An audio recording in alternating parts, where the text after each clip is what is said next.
बदलते वक्त और तकनीक के इस युग में चीज़ें छोटी और स्मार्ट होती जा रही हैं। दरअसल बागवानी से जुड़े लोगों और गार्डनिंग का शौक रखने वालों के बीच इन दिनों ग्राफ्ट किए हुए फलदार पौधे लगाना एक ट्रेंड बन चुका है। शोपीस की तरह घर में रखने वाले पौधों के साथ ही अब ग्राफ्टेड फलदार पौधे लगाने को प्राथमिकता लोग दे रहे हैं। भारतीय कृषि अनुसंधान परिषद के वैज्ञानिकों ने लगभग 30 साल पहले आम्रपाली आम के पौधे को सफलतापूर्वक विकसित किया था, तो इसे एक नई क्रांति की शुरुआत मानी जा रही थी। यह इसलिए कि इसका पेड़ बहुत छोटा होता है और पेड़ में फल भी हर साल आते हैं। इसके पेड़ छोटे तो होते हैं लेकिन गमले में नहीं उग सकते। अब अरुणिका किस्म के आम के पौधे विकसित किए गए हैं जिसके पेड़ आम्रपाली से भी आकार में 40% छोटे होते हैं। इसे बड़े गमले में आराम से उगाया जा सकता है। ग्राफ्टेड वैरायटी के पौधों की ये खासियत होती है कि ये कम जगह और कम समय में ही फल देने लगते हैं। 3 फीट के आम के पौधे में 20 से ज़्यादा फल लग जाते हैं। आप अपने घर के किचन गार्डन या टेरेस गार्डन में रखे हुए गमलों में भी ग्राफ्टेड किए हुए पौधे लगा सकते हैं, पर उनका आपको बहुत ध्यान रखना पड़ेगा। इसके लिए कुछ सामान्य बातों का ध्यान रखने की ज़रूरत है। ग्राफ्टेड पौधों की देखभाल बहुत करनी होती है। पौधा लगाते समय ये बातें जरूर ध्यान में रखें। ग्राफ्टेड आम के पौधों की कलम मोटी टहनी से जुड़ी हो, क्योंकि पतली टहनी हवा अथवा अन्य कारणों से जल्दी टूट जाती है।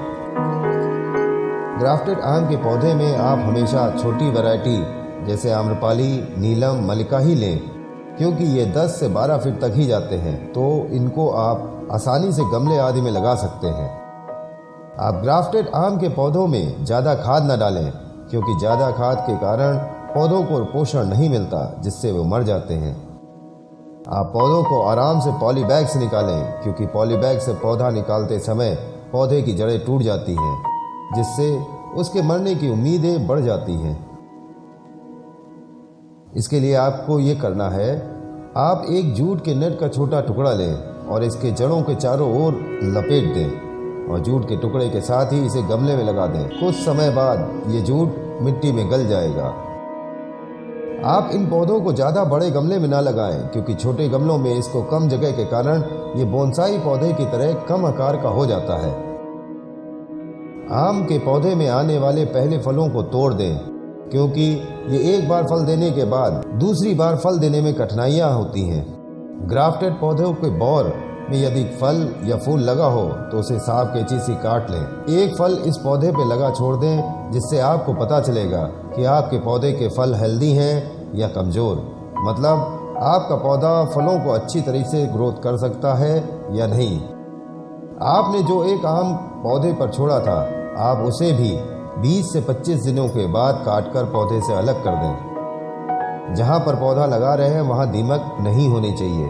यदि है तो दीमक का ट्रीटमेंट कराने के बाद ही पौधा लगाना चाहिए। ग्राफ्टेड फल के पौधों में विशेष ध्यान इस बात का भी रखा जाना चाहिए कि पेड़ जहां से ग्राफ्टिंग की गई है तो उसके नीचे से कोई शाखा तो नहीं निकल रही है। यदि कोई शाखा निकल आती है तो उसे तोड़ देना चाहिए।